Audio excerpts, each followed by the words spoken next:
All right, so today will still be a little bit math heavy, but that might be the last time we have to focus so much just on the math. But we are really building some good foundation so we can apply that into code analysis, which will do a lot for the rest of the course. But for today, bear with me. We're going to do a little bit more math, but interesting math.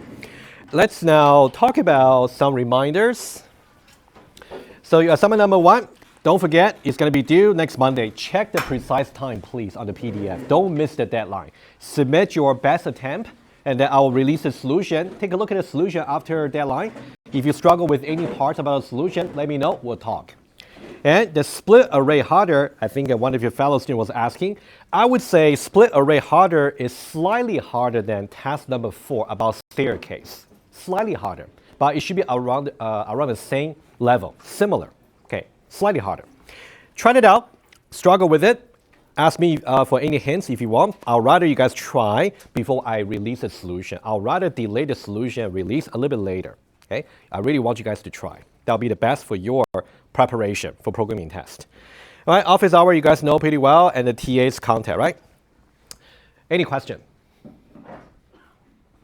All right, let's now recap. All right, so last time we actually basically talked about asymptotic analysis, and let's see what we spoke about.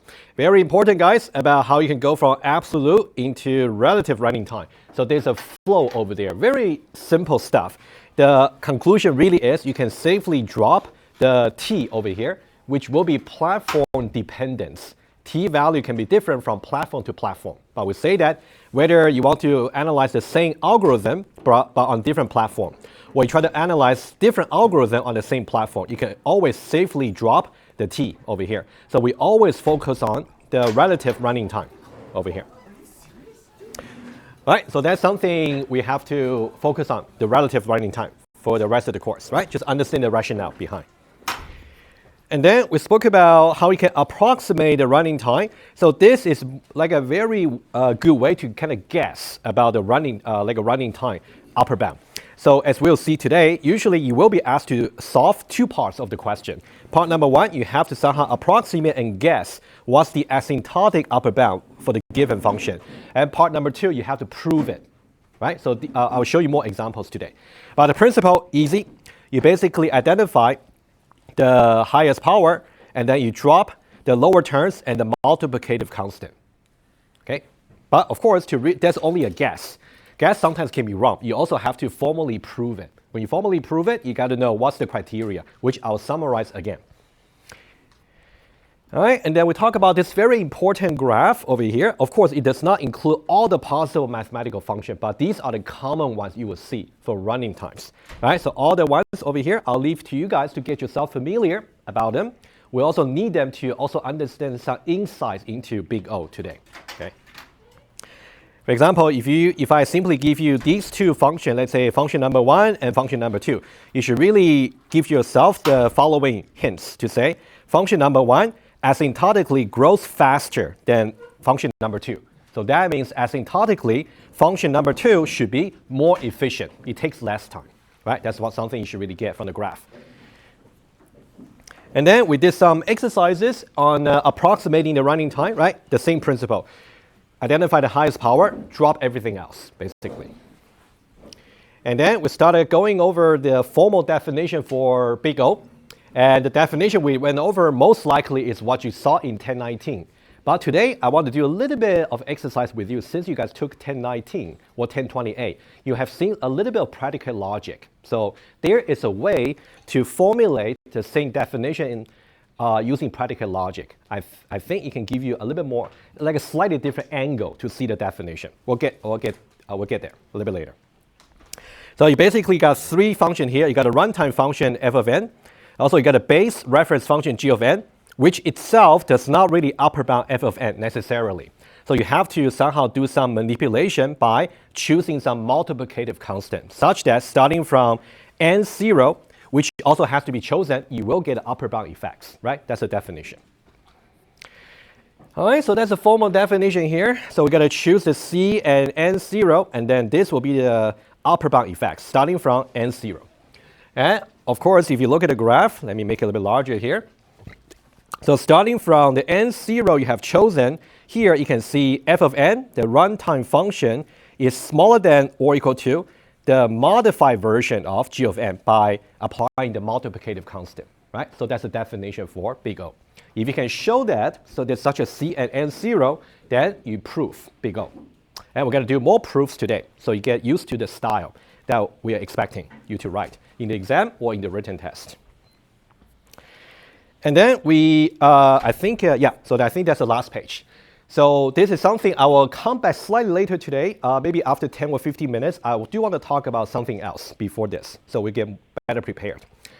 So this is some strategy for you to somehow prove the big O. Let's say you want to prove that f of n is actually big O of n to the power of d, which is the highest power. If you want to prove it over here, there is a strategy that will work for most of the time. When I say most of the time, there will be some exceptional cases which you have to watch out for. I'll show you some example where when you try out this strategy here, it may not work right away. So you gotta try out more n0 value to get it work, right? That's something we'll have to go through today. So the n0 will just be 1, and c will be the sum of the absolute value for multiplicative constant, right? Because multiplicative constant can be negative. We'll also see some example later. And we're going to split that into two cases over here to prove. And I'll come back to this proof over here. I think we should really do it together. It's a very simple math to really derive, but I think that one can also give you some good insight into what's happening. We'll get there. Bear with me for maybe 10 minutes later. We'll come back to this proof. All right, that's about recap from last time. Any questions? Right, as I said today, we still have to focus more on the big O. But today is more like we're going to see some properties about big O. And there will be some practical concern about how you can express yourself in terms of big O. For example, you want to choose not just the correct big O, but also you need to be accurate enough. That's something we'll address too. I'll give you examples. Right, let's do one thing at a time. So what I want to start with is this particular example that we did last time. I want to do a visual summary about a big O definition once more before we do some predicate exercise. So the example that we did on Tuesday was to show that an plus 5. Let's say that's a runtime function, f of n. That one there is big O of n. So n here is a g of n, right? The reference function. And somehow we show that if you choose, let's say 9, as the multiplicative constant, and n0 will be 5. Then you can prove it, right? I want to revisit this one here again to visualize what's really happening over here. So that can reaffirm about the definition for big O. All right, let's take a look. Right, you can see here, this diagram, we got all the three functions here. We got a runtime function here. We got the reference function without any slope change. And also, we got the ultimate one with the slope change. Let's now talk about each one of them very quickly. I want you guys to, first of all, take a look at these two. So look at f of n over here. That's the runtime function. Let me write it down first. That's the runtime function of some algorithm that we're considering.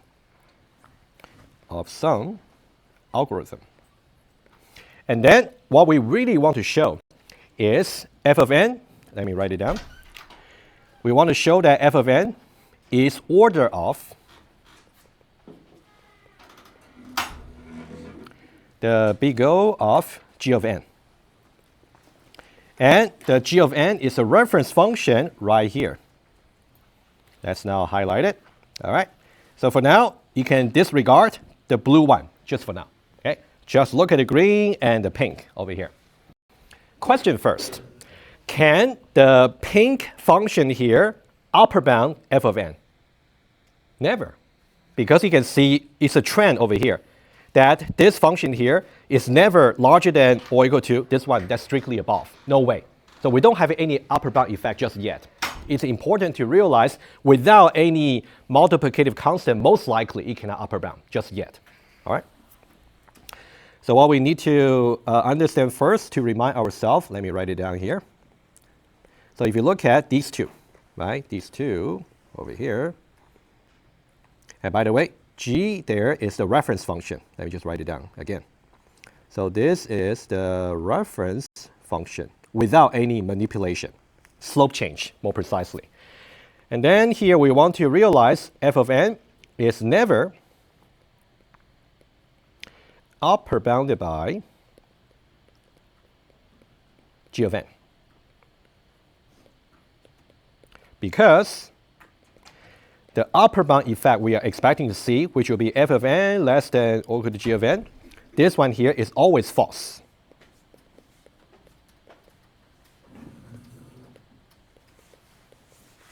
All right, so far so good. So this is why we need a third function in the graph, which will be we are going to apply the g of n by some slope to really make it steeper so that we can have some upper bound effect starting from some point. Okay? So what we want to see is this guy here will be the steeper version of g of n. All right, so you can think about the 9 we are using over here is the c that we have chosen. So this is the c we have chosen, and this is n0 that's going to happen. You can think about these two are the very important parameters to make your proof work.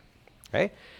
And the upper bound effects does not need to start right away from the 0. It doesn't need to. As long as after the n0 over here, if it start happening, we are good. All right, let me make that final point. So you want to think about over here, basically starting from this point and onwards, larger than or equal to 5, basically. So we say when n is larger than or equal to 5, we have the upper bound effects is present.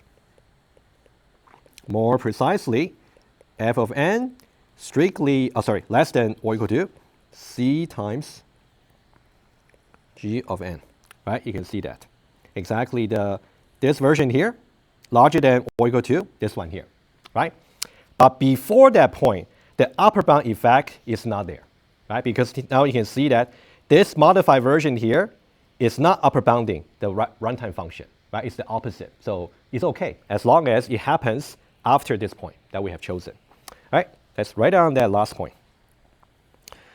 So that one there is this part over here. So we got this part over here. That's the other direction.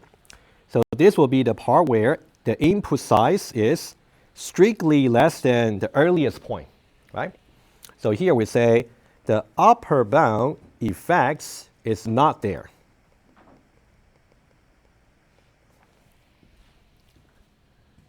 All right, any question? It's a visual summary about the definition. You can think about this diagram here is simply a proof, yes.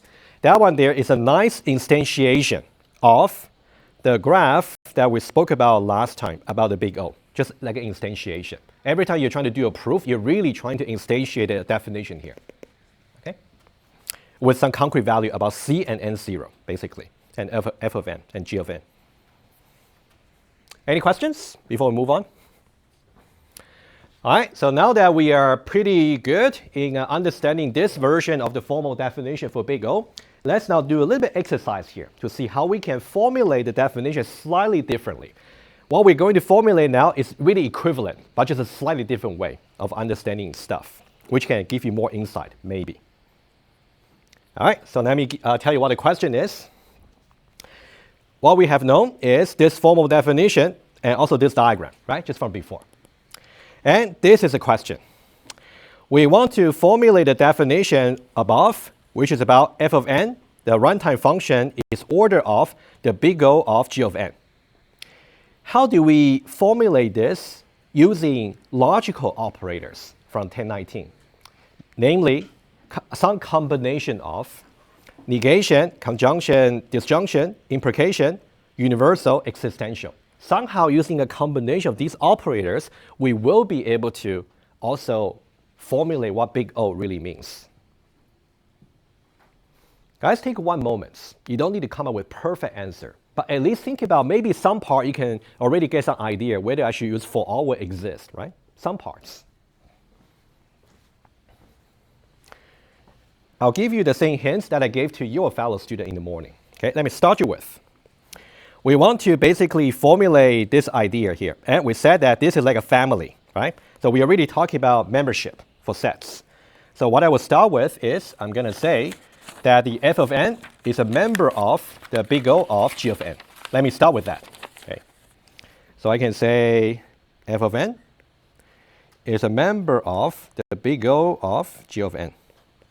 That's what I want to formulate.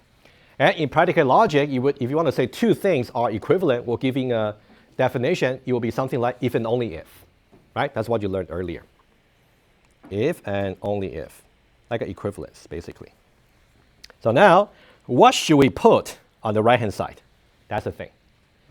The right-hand side somehow is going to contain some combination of these operators. Not all of them, but maybe some of them. Take one moment to see if you got any thoughts to share. If no, I'll give you the answer. Have some thought, hold it, just for now. I'll just give you a little more time for your fellow students. Your fellow student in the morning did come up with not exactly the right answer, but the two answers I got, if I combine them together and massage a bit, kind of getting close on the right track. Okay. I'll start with you, please. I was going to say for all n in f of n implies n in g of n. Sorry, say it again once more. For all n.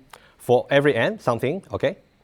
N being an element of f of n implies that it's an element of g of n. Okay, something like that. Okay, so I definitely agree. Somehow we have to say for all, for sure. Somehow we want to say for every n that's larger than or equal to n0, we got the upper bound effects. That part is getting somewhere, but the rest is not exactly there just yet. Okay, thank you. Good try. You want to try? I saw you raise your hand. I realized I thought of the question in the wrong way. That's okay, no worries. Anyone, before I give you the solution? Okay, if you kind of think about for all, I think that's a good sign. For all seems to be easy to see, all right? But now let's see.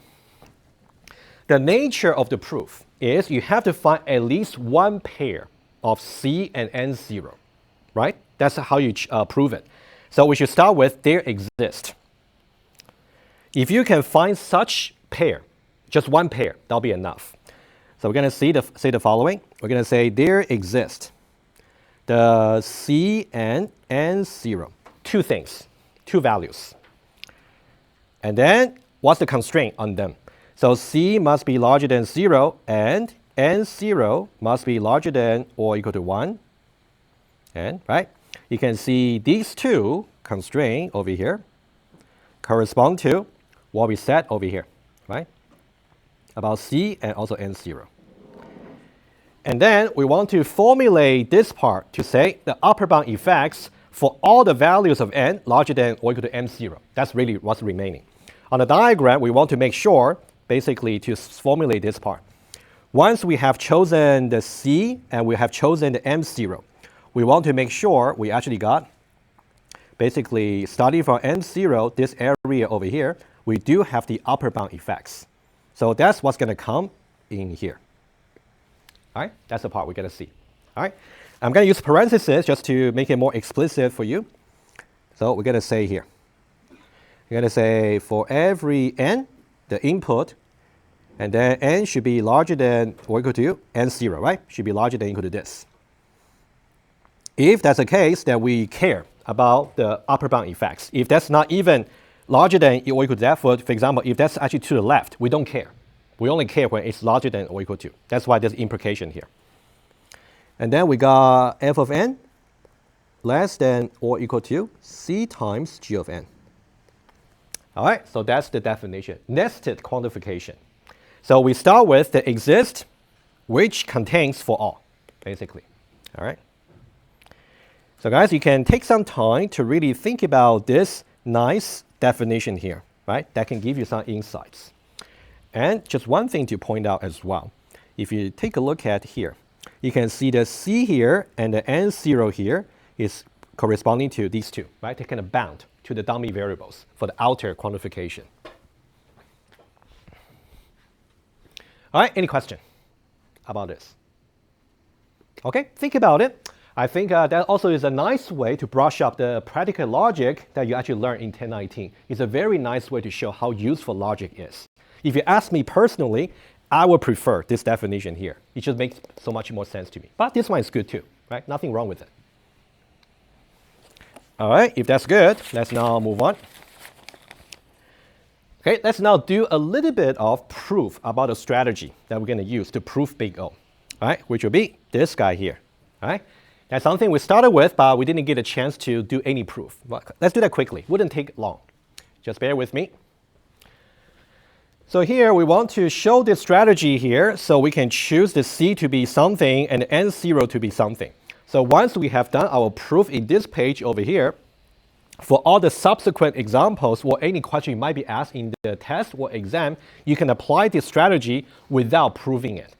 Of course, I might ask you some question about the proof itself. I might. So you would also want to make sure. After today, also go over some detail about the proof. It's not difficult. All right, so for the proof, we're going to prove about two cases.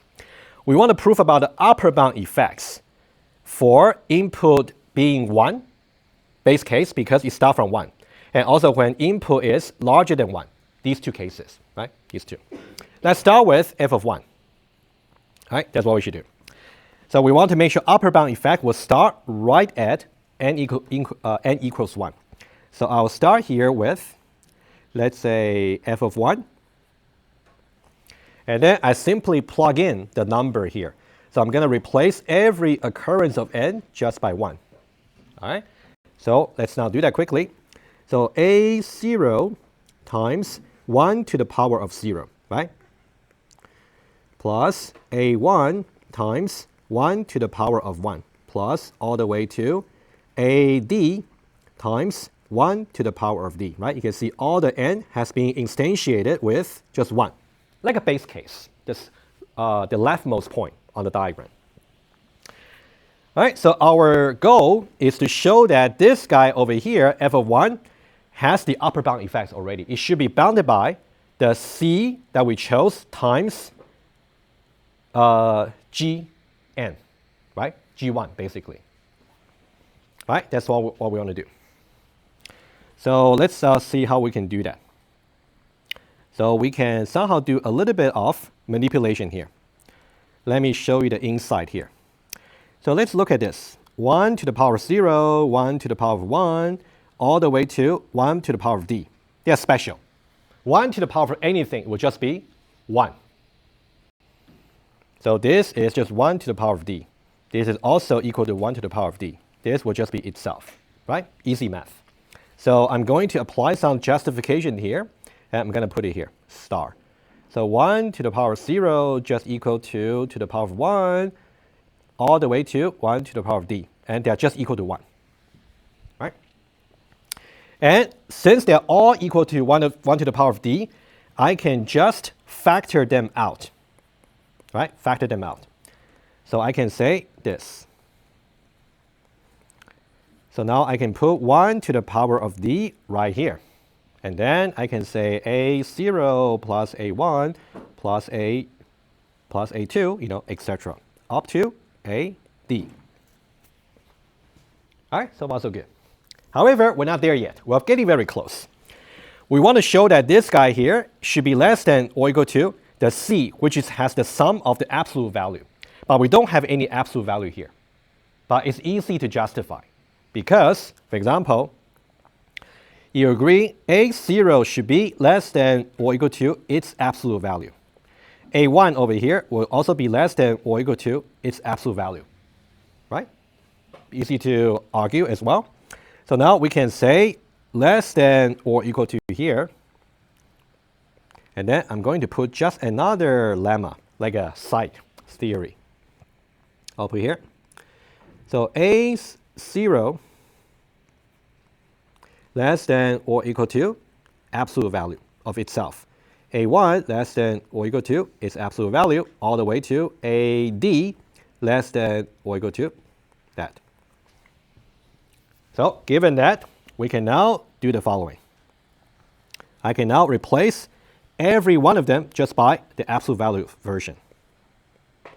Plus A1 plus all the way to AD times 1 to the power of d. Right? You can see here we basically have shown f of 1 is less than or equal to this guy over here. And don't forget, this is the C we have chosen. Right? This one over here is the G of 1. Right? Over here. We're just considering the very first case where n is equal to 1. All right? Hopefully we're good. And let's just, for completeness, let's finish this one very quickly, right? To really finish this one here, very similar. We still got to plug in the number, but now there's no 1, just n in general. But we can still argue that pretty easily. So let's do that. So I'll start with f of n. So here I have nothing to really plug into. I'll just copy the definition for f of n verbatim. Okay, let me do that. A0 times n to the power of 0 plus a1 times n to the power of 1 plus all the way to ad times n to the power of d. Right? That's what I have. And let's now see something inside. Okay? I want you to look at this guy here and this guy here. All the terms, not the multiplicative constant, all the polynomial. Given that n is larger than 1, let me write it down. That's the assumption we are making. N larger than 1. All right, remember, second case, n larger than 1 here. We know that n0 over here should be less than or equal to n to the power of d. Would you agree? Well, because d is guaranteed to be larger than 0. So it's a higher power, so it should be larger than or equal to, right? Similarly, n to the 1 should be less than or equal to n to the d. Also, n to the d should be less than or equal to itself. It's a critical step. If you can understand that, almost done. So I would say less than or equal to, let me just write down what we are having. So let me put star, star, star. So I got n0 less than or equal to n to the d. And 1 less than or equal to this. And d, that. All right? So let's write down. Given that they're all less than that, so now I can factor out basically nd to itself. And then put these in a single brackets. Okay, I'll put it down. So I can say a0 plus a1 plus all the way to ad times n to the power of d, right? I can factor nd out just because of all these. We're getting very close because all we're going to show is here we don't have absolute value, but here we do have it. We have done that already, right? In the base case, right? So now I can apply what we did earlier just right here, star, star. Because this one here should be less than or equal to its absolute self, right, etc. So this one here, star, star, and then a0 plus a1 plus all the way to ad times n to the power of d. All right, so think about what we have proved. It's like this. We start with this and show that it's less than or equal to this guy over here, where this one here is the C we have chosen according to the strategy. And this one here is G of n. All right? It takes some time to really digest the proof. I'm doing that a little bit fast, but hopefully you kind of see the big picture, right? You should really try to dive into the proof. If you want to redo it, you're more than encouraged to do that, right? So that if I ask you any question about the proof or some variants of that, you will be able to handle that, all right? All right, any question? Okay, maybe later, all right? We're good with this, and let's see the next one. Okay. The next one will be, now that we have proved the strategy, let's apply that. That's important, right? We're engineers, so once we know the theory, we should really apply that to the real problems. So that's the proof we had just gone over, right? And let's now try to solve this. So this question here, to some extent, it's easier than what you will be given. Because I'm already telling you, this function here is big O of n to the power of 4. I want you to prove it, right? But later on, we'll see some example where you will just be given the function itself only, And then you have to do two parts. Part number one, derive the asymptotic upper bound to see what big O it is. And then part two, you got to prove it. But for now, we jump to part two right away, right? We'll have some progression. But let me just, for what it's worth, how do we actually derive this anyway, right? Let's just do some quick exercise. So I'm going to rewrite it here. So 5 times n to the power 4 minus 3 n to the power 3 plus 2 4n plus 1, right? And if you like, n to the power 0. So you can see very clearly about which one should be the highest power. It should be this guy here, highest power. Once you identify the highest power, drop all the lower terms, and also drop the multiplicative constant. So that should be big O of n to the power 4. This is only just a guess, all right? Usually good guess.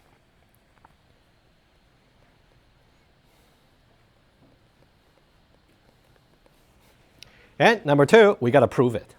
Okay, let's see how we can prove it. And we can apply the strategy that we just proved.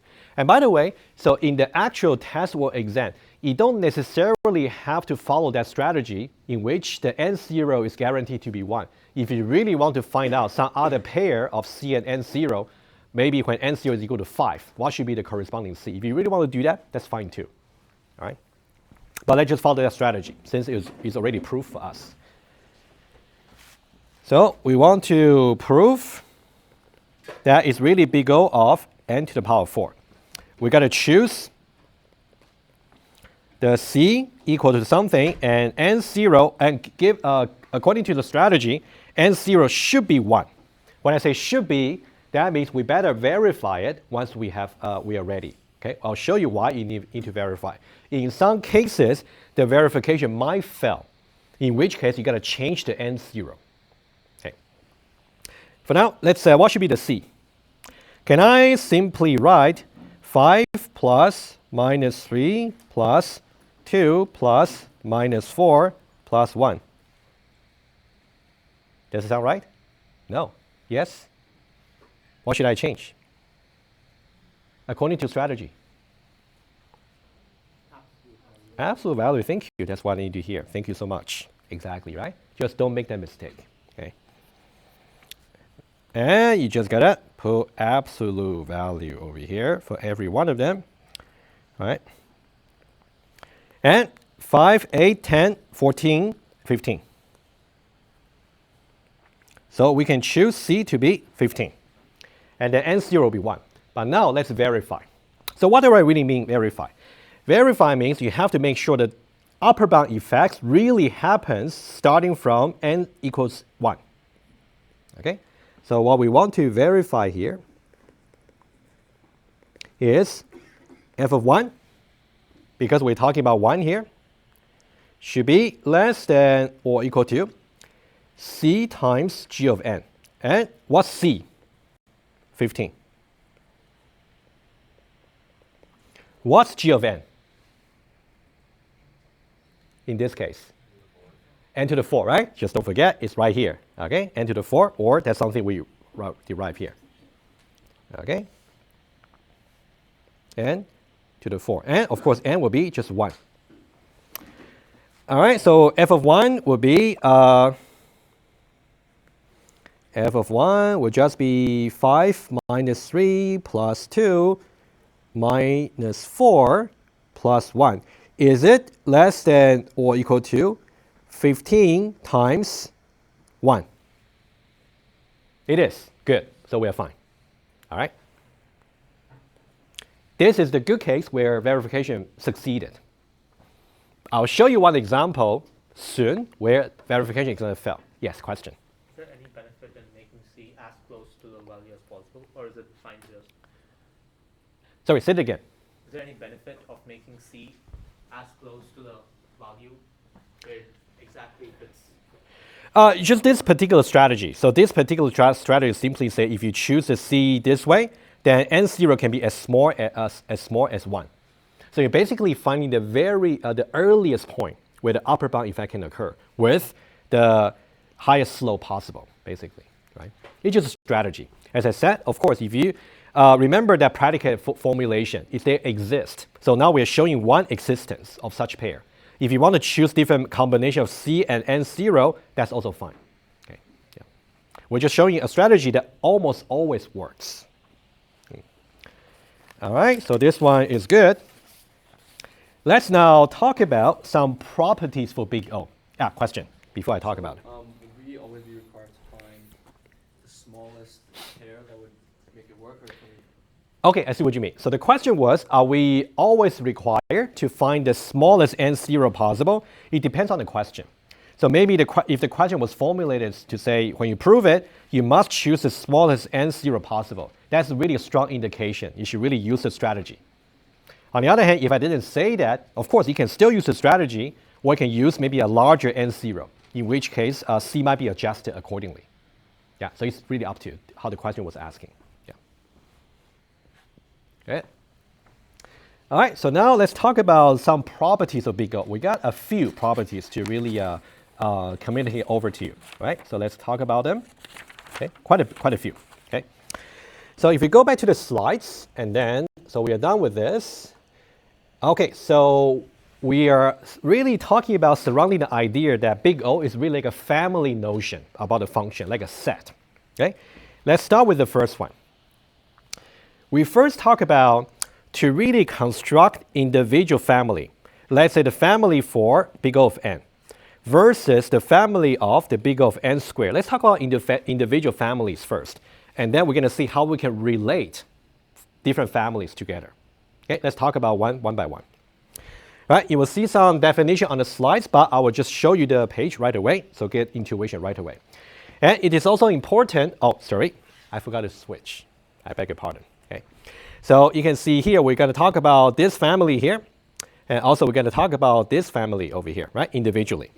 However, it is important for you to also try to see how the idea of this family idea can be applied to the plot that we spoke about earlier. I'll draw some connection to it as well. Right? It's also important to see. We want to connect everything together. Let's now read some text over here.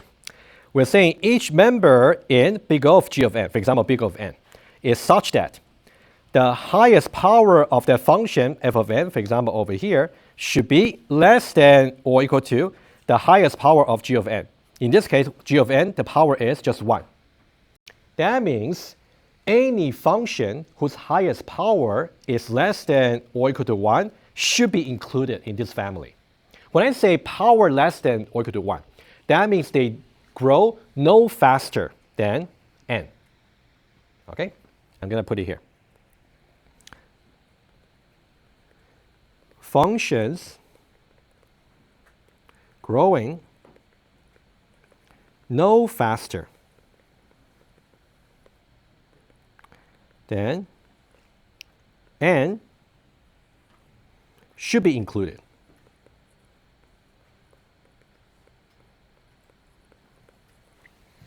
All right, so guys, can you give me some example? What functions will grow no faster than n? Any? 5n plus 1. Huh? Yeah, 5n plus 1, that's like a linear, right? For example, I'll just put n here. Right? So when I put n here, that includes many possibilities. So I put n here, it's just linear function. It could be it could be 3n minus 1, it could be 10n plus 2, etc. I'll just put n here. That means it's linear. All right? What else? Huh? Constant, yes, I like it. So here I might just put, I can put n's to the power 0, or I can put 1. Okay, either way. Good. There's one, another one, at least. Square root of n. Interesting. Okay, I agree. Somehow it will also grow no faster than n. Yes. Even though that one is not really including our plot, but it's a nice addition. Good. Another one? Log n. Log n. Yes, indeed. Okay, good enough. Thank you. So these are some examples that should be included in the big O of n because all these functions somehow can be upper bounded by n with some constant chosen. Or intuitively, think about all these functions here grow no faster than n. So this is where we can draw a connection to the diagram, all right? Right here. So we talk about linear, which is exactly this line over here. According to our listing over here, we don't have the square root of n right now. That's okay.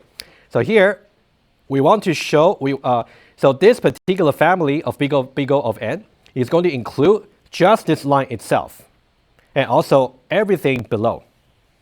Ricky? Yep, agree. That one is going to include logarithmic, log, and also constant. Okay? I'm going to write it down. So you can also understand this as like the following. So I'm going to start from here, itself, all the way to over here, right? That one is going to include the linear itself, the log, and also constant. Of course, square root of n will be somewhere here too. Okay. So this one, I can write down the comments here. Big O of n contains all functions growing no faster than n. All right. That's one family we just finished speaking about. Let's now get to a potentially bigger family. All right. I intentionally draw that to be bigger, right? So let's now talk about n squared. Okay, let's do some similar exercise here. Give me some example, that function that should be included. Start with the largest power. Quadratic? Yeah, n squared, right, good. So I can definitely put n squared over here. Next one, that's lower. Go ahead. No, you cannot put exponential. The reason, okay, we'll get there, but exponential, no. So first of all, let me say exponential does not belong to big O of n squared. No, it does not, okay? The reason is, which you will see, I'll do some other example, but you can try that as well. Exponential cannot be upper bounded by n squared, no way. Doesn't matter how large the constant you might choose, there's no way. Okay, just remember that, right? No. Okay, give me another one. What's the next one?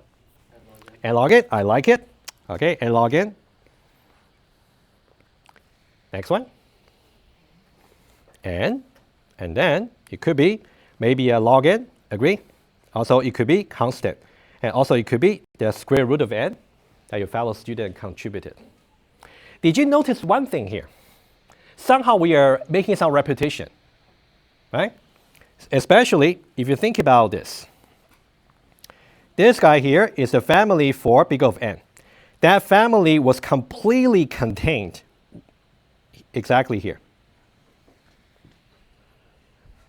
All right? And I'm pretty sure in 1019, you learned about how to relate two sets together, right? Subset versus proper subset, right? Kind of rings the bell. I'll get there in a moment, okay? But you want to draw some connection right away. So big O of n is, I'll say contained in quote, but we'll make it more formal, more precise in a moment. Within big O of n squared. And notice that n squared and n log n, they only belong to big O of n squared, but they do not belong to the big O of n. They do not. All right, that's something we'll see as well. All right, let's now go back to the graph and then make some quick annotation. So quadratic n squared is exactly here. It's a bigger family, so we're going to see a larger vertical spectrum, right? So let's do that quickly. So this one here is going to be starting from quadratic itself all the way to here, right? Right here. It's a strictly larger family. So here you can say big O of n squared contains big O of big O of n and other functions. Okay. But other function, for example, other function could be n squared here and n log n, right? That's what I meant. Are we good with this one here? All right, so the main takeaway is to see how we can construct individual family, and somehow some family may be contained in another family, and draw the connection to this plot over here. Really important. If no question, I'm going to talk about some set theory, a little bit, not too much, lightweight. So let's still use these two family as two examples, n and n squared. Okay, I'm going to give you guys multiple choice. Okay, let's simulating written test. How about that? So here, relating family. Yeah, exactly. Let me just make sure I don't miss any point. Bear with me. Yeah, good. Okay, so we talk about the two examples there. So we got big O of n, and also we got the big O of n squared. Okay, I want to relate them together. I got 4 choices for you. Either this, or this, or this, or this. Just for checking, what's this called? Subset? Okay, how about this guy here? Proper subset. Okay, you may want to review, but I'll review anyway. Okay, well, this one just saying this is a subset of that, right? For this one, just a reverse. Now, I want you guys to choose the correct relations. Correct. As long as it's correct, you should choose it. There could be one answer. There could be more than one answers. I heard 1 and 2. Do you guys agree? 1 and 2? Okay, good. Okay, you guys are great. Okay, both 1 and 2 are correct. I agree. Both are correct. However, which one is more accurate? If you say 1, think about what's happening here. If you say 1, you kind of implicitly implying that it's possible that these two sets is exactly equal to each other. Can that ever happen? Not really, because remember we said earlier, let's say if you compare these two sets over here, at least these two types of function, they only belong to this but not that. So there's no way these two sets are equal to each other. So subset, even though that's correct, but it's not accurate enough. Okay, that's an important point to make. Okay, sorry, let me just delete that empty page. All right. So we want to, so this will be correct and accurate. And let's get down to the basic a little bit. It is important for you to really know about this proper subset that we're talking about. So whenever I say S proper subset of T, right? The way to visualize it is like this. We say S over here, and also we say T over here. There are 2 things to say. Number 1, we say that each member in S, the smaller set, is also a member in T. That one's obvious. If I say something that's in here, of course that's also in the bigger set, that's for sure. The more important point is the second one. If that's a proper subset, that means I can find at least one member in T that's not a member of S. Very important point here, okay? There is at least one member in T that's not a member in S. All right, that's just a quick review about proper subset. How do we apply this little property here into our context of big O family? Okay, let's now go back to our example about these two guys, right? So we said that the most accurate way to say that would be to say proper subset, right? That's the most accurate. Let's now do that. So I'm going to redraw that. Let's say the smaller one, strictly smaller one, should be big O of n. The strictly larger one should be the big O of n squared. Now, let's now apply that, right? Just repeat the points. This one is to say, every function that can be upper bounded by n, they should be able to be upper bounded by n squared, right?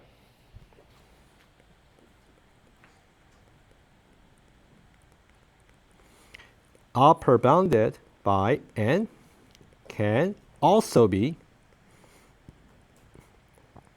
upper bounded by n squared, but not vice versa because it's a proper subset, right? Also, I'm going to write it down. So over here, there will be a member here. There's at least one function upper bounded by n squared, but the same function cannot be upper bounded by n. Okay.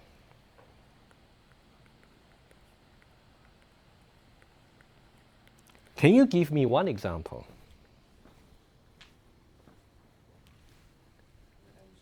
N squared, yeah, I like it. Yeah, that's easy.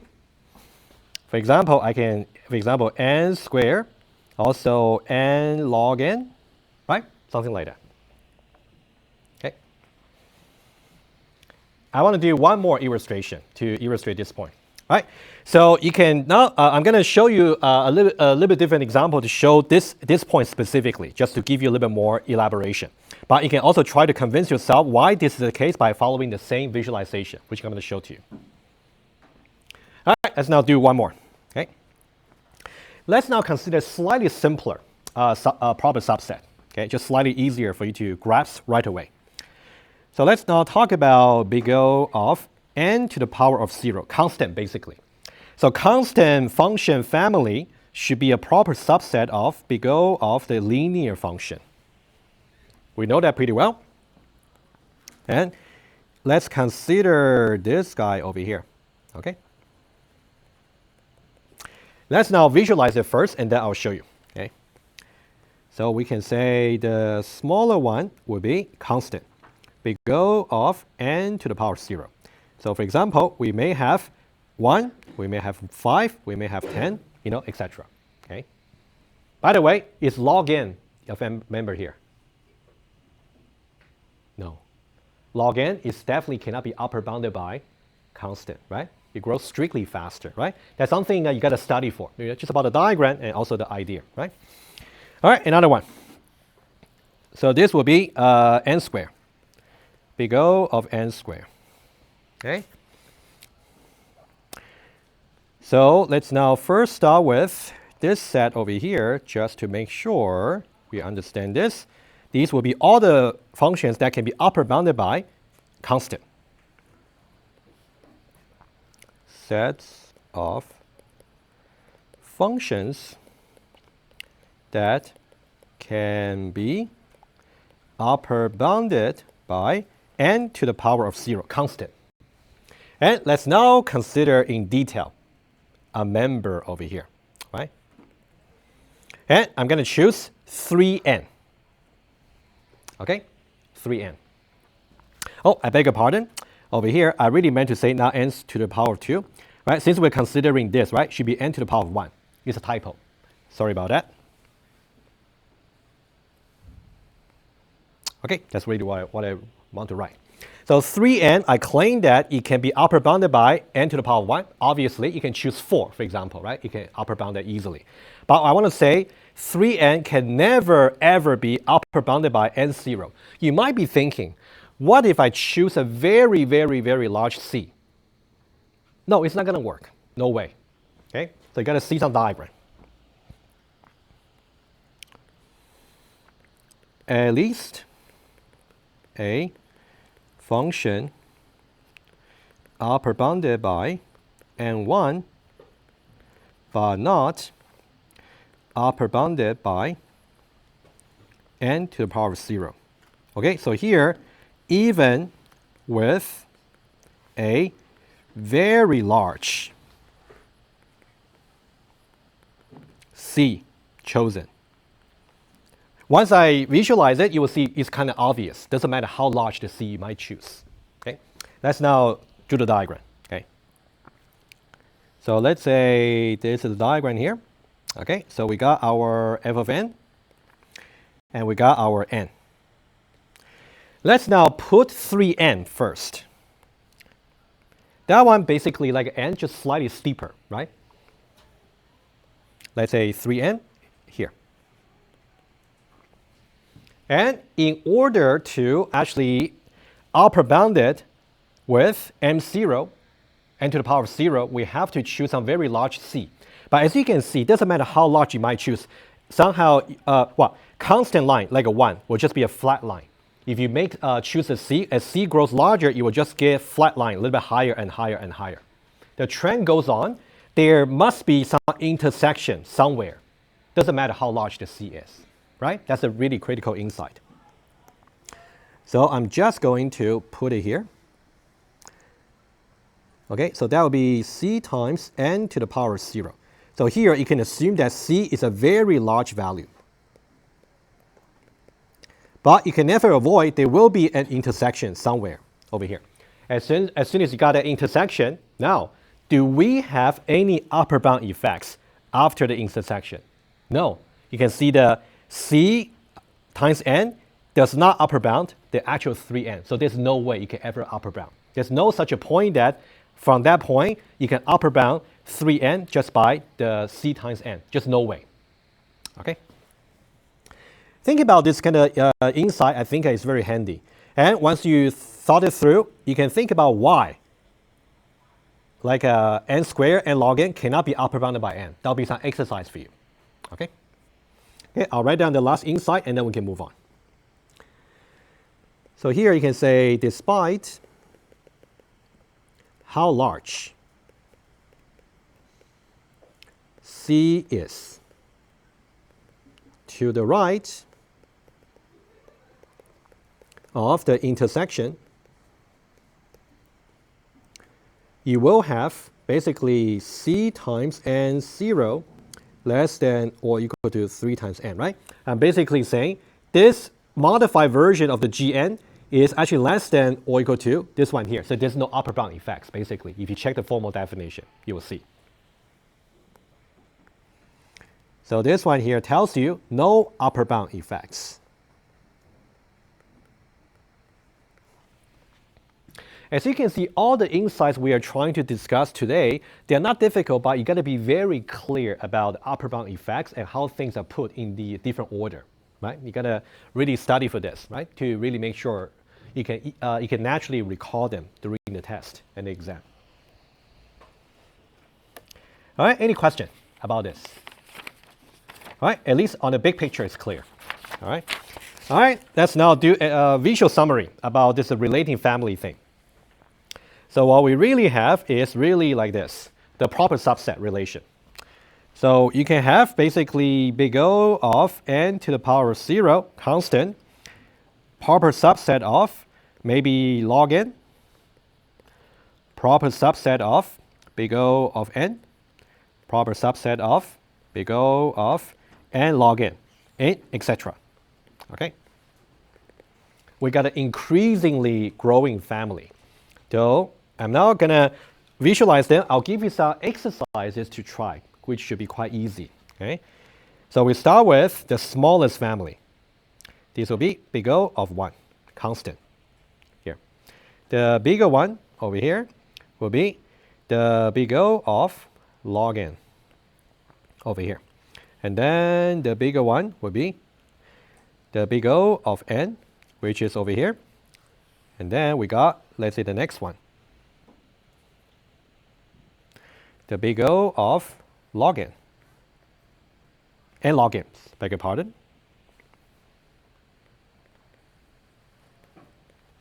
And some exercise you can try. Can you find as many witnesses as possible? What can be some member that's exactly here?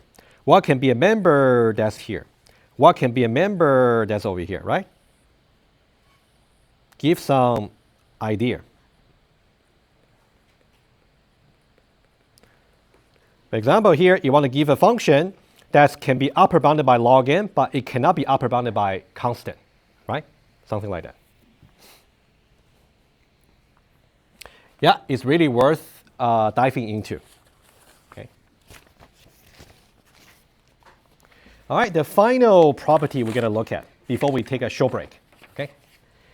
Final property. All right, so the final property is also very practical. So upper bound themselves are not necessarily enough for you to actually make an accurate decision right away. Okay, I'm going to show you exactly what I mean by using some example. Okay, okay, right here. Let's now consider two functions over here.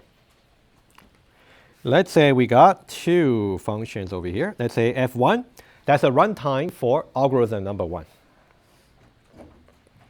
Let's say that one is 7n minus 2. f2, runtime for algorithm number 2.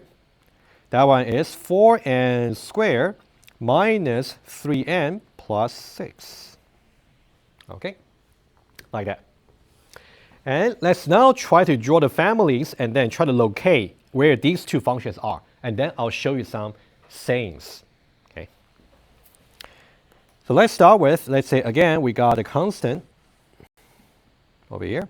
The big O of n to the power of 0, the constant. And then over here, the bigger one, big O n to the power of 1. Okay, and big O n to the power of 2, just one more.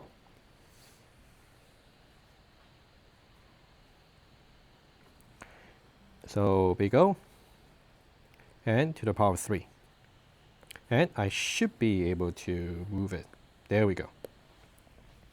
All right, so that'll be enough. Let's now try to locate these two functions. This one, 7n minus 2, should be here. Agree?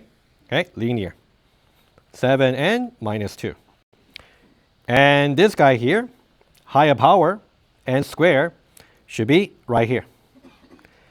4n squared minus 3n plus 6.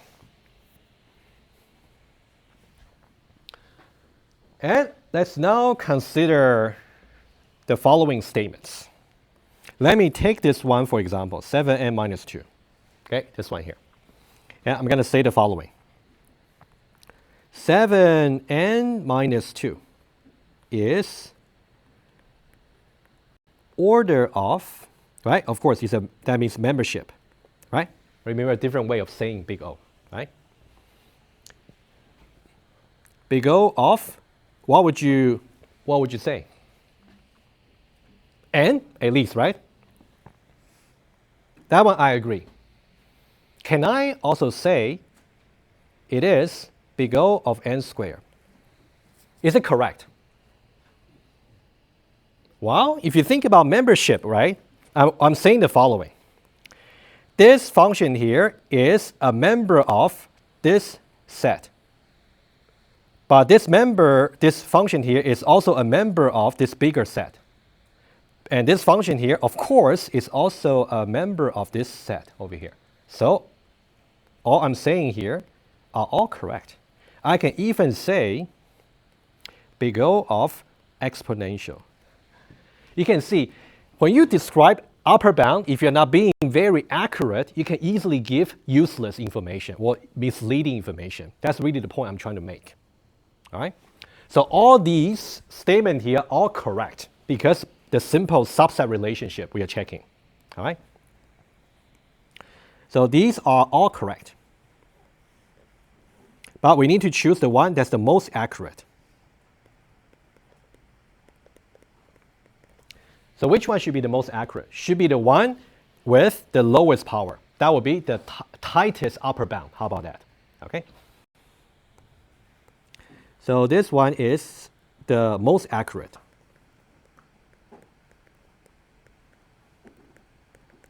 So that would be the tightest upper bound. Right, that's important for you to distinguish between being correct versus being accurate.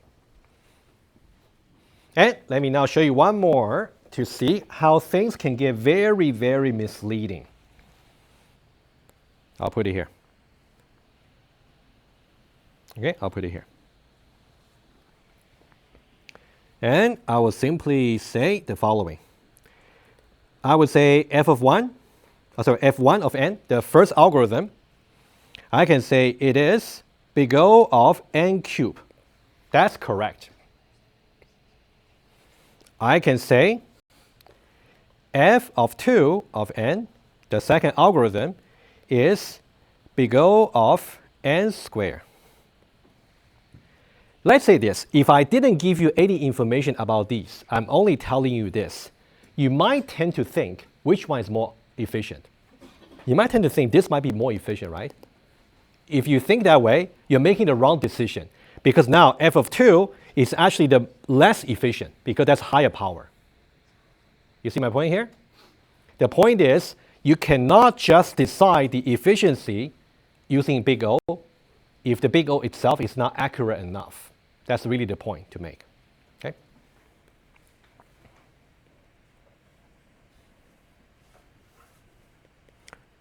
Does that mean f2 of n is more efficient? No.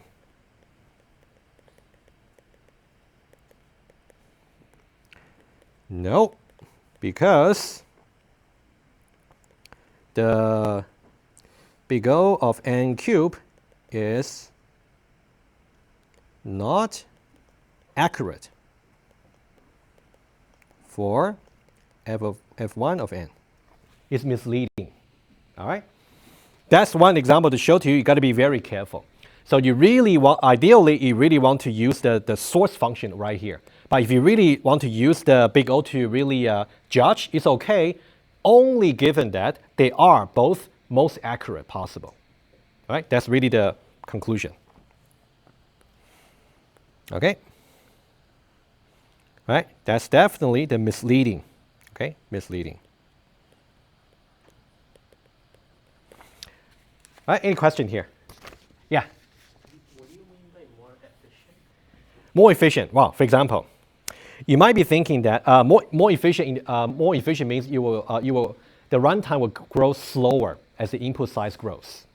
So here, if you look at that, this one is linear. The runtime is going to grow much slower than n squared. So that means it's going to be more efficient asymptotically. However, if I'm only telling you this one is n cubed, this one is n squared, you might be tempting to think, oh, this one should be more efficient. That's not right, because somehow this one here is too loose. It's not really tight enough, right? Good. Yeah, again, efficient simply means it will take less time. It means the runtime function is going to grow slower, relatively. Jennifer?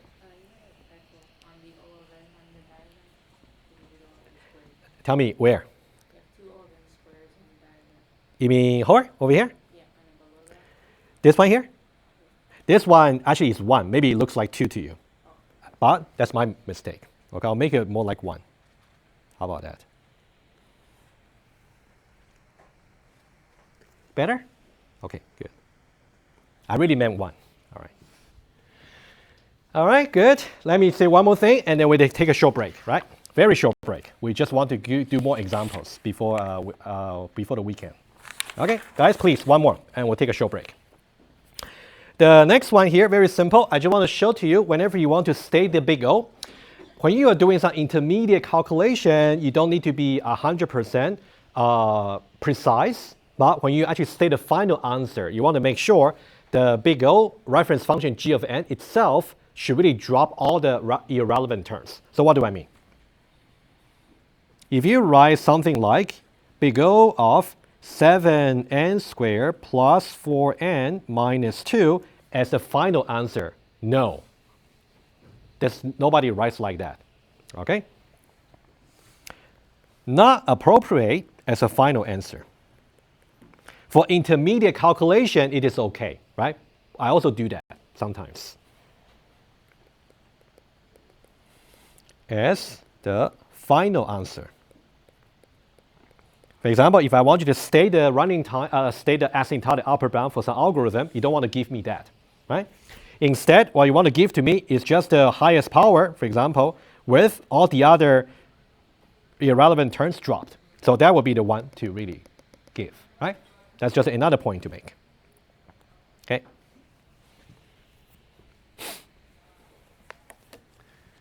All right, you also see that another example on the slides, but you can take a look. Any questions? Good. Why don't we take a 2 minutes break and take attendance at the same time? Okay. So now we are basically done with all the mathematical properties and big O. I think for today, given the time left, why don't we just do 1 or 2 examples? I got 5 examples in total on the slides. I'll do 2 of them with you at least. If we got any time left, I can do maybe at least 1 example applying to the code. If no, that's okay. We'll start it fresh on Tuesday. But we cover all the foundation already. Okay? Let's do at least 2 examples for today, at least. All right, so example number 1. All right. This will be something that you will be given, for example, in the test or the exam, which is a nice kind of question, right? Let's say you're given some function. Presumably, it could be representing the runtime for some algorithm, right? That one there. And part 1, you got to decide or guess or derive the most accurate, right? You can see now what accurate really means over here. Otherwise, you can just say it's bigger of 2 to the power of n. That's still correct, right? Most accurate asymptotic upper bound. And then you want to prove your claim. All right, now for number 1, what would be your guess? N squared? Okay, that's pretty good guess, I would say. Of course, you got to prove it, right? All right, very quickly, highest power. We talk about y, n log n is a lower power, right? We talked about it earlier. You can check on the lecture material. Drop the lower term and drop the multiplicative constant, n squared. Very good. And part 2, we got to prove it. And let's say we want to prove using the proven strategy before the break. So we got to choose the C and N0. Okay. So we're going to say we choose the C here will be something, and also N0 should be 1. However, don't forget to verify. Okay. I'll show you one case where if you don't verify, you're doomed. Okay. I'll show you. Okay. C here. You got to be the summation of the multiplicative constant, which will be 5 here, 3 here, and also 2 here, and 5 here, right? Easy. Just make sure you don't miss anything. If there's any negative, also take absolute value always. So it's going to be 5 plus 3 plus 2 plus 5, which will be 15. All right? All good, except we got to verify. We want to verify about the 1 case. We want to make sure, put it here, f of 1 should be less than or equal to the c that we have chosen, which is 15, times the g of n, that in this case. So g of n will be n squared. In this case, it will be 1 to the power of 2, right? Because n is 1. All right, let's now do a little bit of math here, right? It might be a nice way to check. F of 1, which will be 5. Sorry. F of 1 will be exactly here, right? So that'll be 5 times 1 to the power of 2 plus 3 times 1 times log 1 plus 2 times 1 plus 5. All right? Now, there's only one thing I want to ask you. What's log 1? 0. Okay, good. In case you're wondering about, because 2 to the power of 0 equals 1. All right? And is that number there? I'm pretty sure you can add up. You don't need me to help you. Will be less than or equal to 15. It is. Okay, in this case, double check. True. Okay, you can do the summation yourself. Okay, I'll leave that to you. Okay, after verification, we are good. And for example number 2, I'm going to leave that to you as exercise. Okay, I'll put exercise over here. I'll leave that completely clean. You can print it out, load it on your iPad, tablet, and try it out yourself. And number 3, we're going to do it together. Number 4, also exercise for you. Also for number 5, also exercise. So I think at least we can try. We got 4 minutes. Number 3. Okay, let's try them together, at least. Okay, let's now give a try on this one here. Part 1 and part 2, right? The same. So part 1, what will be your guess? Log n? Awesome. All right, good. You can see a log n here and also constant here. Log n will be faster, right? So log n. Very good. Tightest. And we're going to choose according to the proven strategy. C would be just the absolute value. Multiplicative constants 3 and 2, right? That was straightforward. 3 plus 2 would be 5. All good. And 0 presumably should be 1, but we got to verify. All right? So we're now going to verify.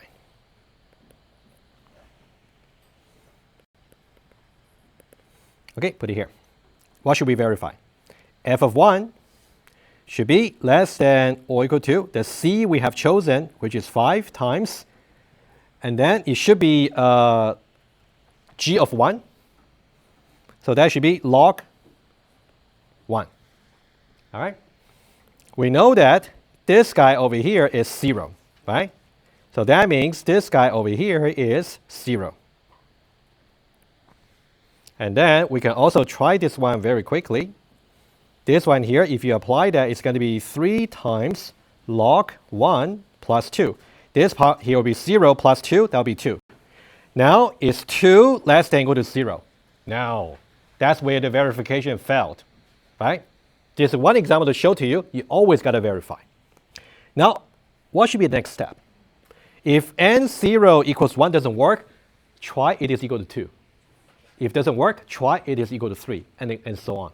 Hopefully, you will get there. Okay? Not too long. Okay? So now, false.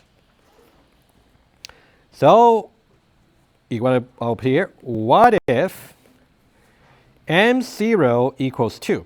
And then you got to check this by f of 2 less than or equal to 5 times log 2.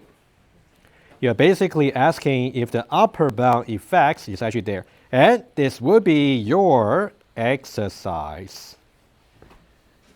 All right, guys, any question? Okay, we'll start you fresh with the code analysis next Tuesday.